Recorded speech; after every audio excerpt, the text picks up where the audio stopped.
तो डॉक्टर भारत, आप किस प्रकार से कह सकते हैं कि इन बिलों से हमारे किसानों को फायदा ही फायदा होगा? इन 3 कानूनों के माध्यम से हमने देखा है कि जो किसान के ऊपर प्रताड़ना हो रही थी, किसान का शोषण हो रहा था, उस शोषण को दूर करने के लिए भारत सरकार की ये अनूठी पहल है। हम देखते हैं आज तक जो प्रणाली किसानों के लिए इस देश में उपलब्ध थी, उसके माध्यम से किसानों के ऊपर एक प्रतिबंध था, किसानों के ऊपर एक ऐसा कानून रखा गया था कि वह अपनी उपज को केवल अपनी मंडियों में ही बेच सकते हैं। भारत सरकार के इन कानूनों के माध्यम से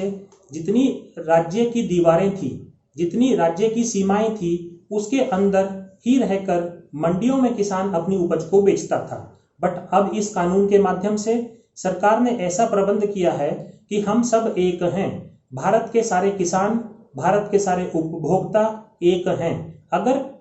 हरियाणा का किसान कोई भी फसल उगाता है तो दूर दराज भारत के किसी भी क्षेत्र में कोई भी व्यक्ति, कोई भी उपभोक्ता उसको खरीदना चाहता है तो वह ऑनलाइन ट्रेडिंग के माध्यम से, इलेक्ट्रॉनिक ट्रेड के माध्यम से किसान से उस फसल को खरीद सकता है। इस कानून के माध्यम से जितने बिचौलिए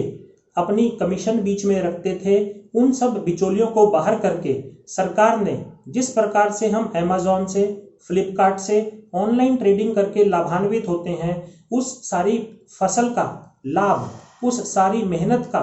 खून पसीने का जो किसान का फसल की उपज में लगता है, उसका लाभ किसान तक पहुंचे, ऐसा प्रयास भारत सरकार ने किया है।